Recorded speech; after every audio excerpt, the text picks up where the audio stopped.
So in a way, because she never told, in detail his family and her family all the things that he had done over the years, she was protecting his ego and his pride. That way, this is the man that can still, enter every family function, and everyone's not going to be distant and cold towards him because they know who and what he actually is.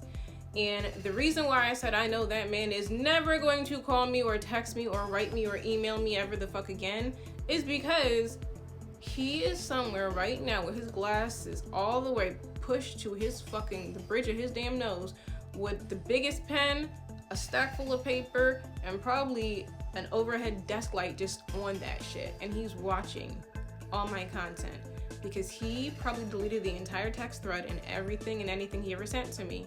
He's watching because he's just like, I gotta see what it was that I said and what it was that I did, because I can't make up my lies and they actually are conflicting with what really happened and the evidence that she has. So that man's never coming back to me. He couldn't come back to me if he fucking wanted to any damn way, because he knows that I'm going to screenshot it, I'm going to record it, and it's going to make the internet. Nah, nigga, you about to be in fucking embarrassment to everybody. We all gonna be embarrassed the fuck together.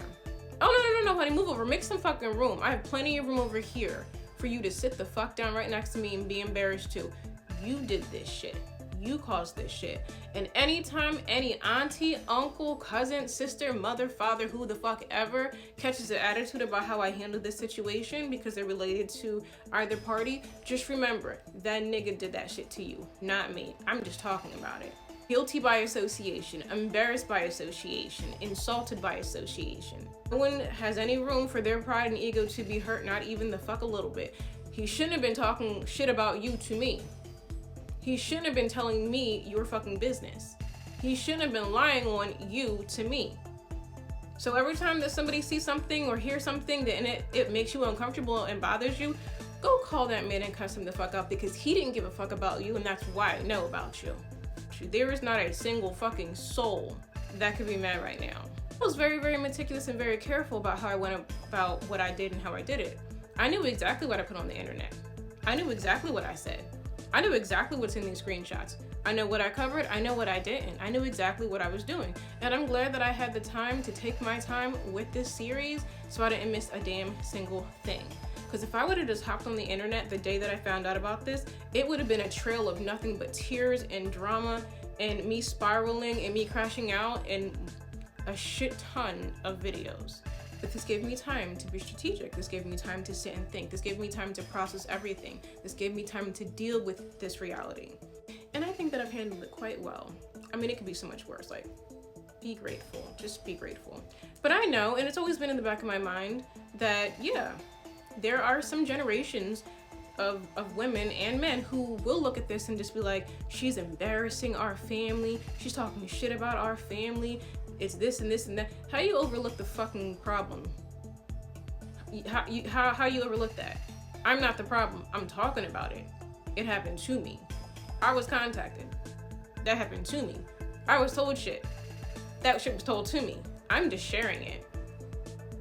But always remember, every single time you get on the internet and you see something displeasing to your eyes, just remember that beloved Asmodeus didn't give a fuck about you, and that's why I know about you. Don't be mad at me, be mad at the right person.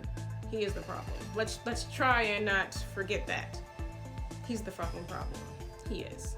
When myself and the ex-girlfriend had our 3-hour discussion, we talked about the iPhone situation, and I was like, this phone that I'm talking to you on is in his name. She was like, yeah, I noticed that when you called me, his first and last name popped up. Yeah, because the phone that I have is under a plan in his name. And she went on to say that like the month prior, he came to her and asked her, could she pay his phone bill, and that he would pay her back, and she did. And I was like, you paid my phone bill because I'm under that plan. You paid my phone bill.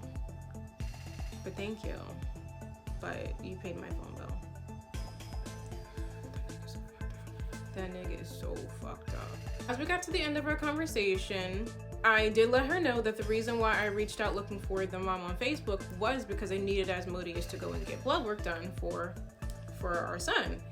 And I was talking to her about the trait of sickle cell and everything with that, and she was like, from my understanding, Asmodeus does not have the trait of sickle cell, and the newborn baby, their baby, was going for lab work on that upcoming Thursday, and she said what she could do was get his blood work and let me know if the trait of sickle cell was found via his blood work.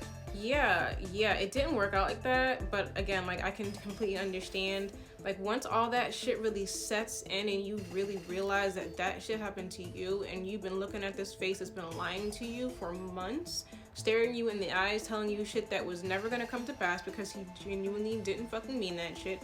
Processing all of that is very fucking different. I know that much from my own experience with this situation. She told me that the only person in Asmodeus's family that would probably get him to actually start putting, you know, some fire underneath his ass to get shit done and take care of things and prioritize the priorities would be his mother. And that's why I sent out the letter to his mom's address. And I went over the, you know, brief information, who I spoke to, what I knew, and that we just needed this lab work done. Like, I need it for my own records. My doctors need it and they want it. We cannot get a hold of this fucking man. So she did let me know that if his mom knew anything about it, she was gonna hold him accountable for it and see to it that he took care of what he needed to take care of. I don't know if he's gonna do it now, because as of tomorrow, I'm 7 months pregnant, due November 23rd. So at this point, it is what it is. I doubt that man is going to do what he's supposed to do. He is fucking publicly embarrassed, as he should be. Don't be mad at me. Stop fucking lying to people. Life will probably begin to get better, but don't be mad at me.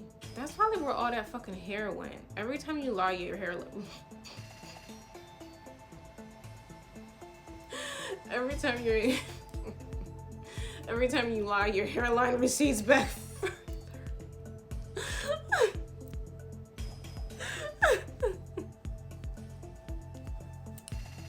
I'm never gonna stop laughing at the things that my mind was saying I couldn't tell.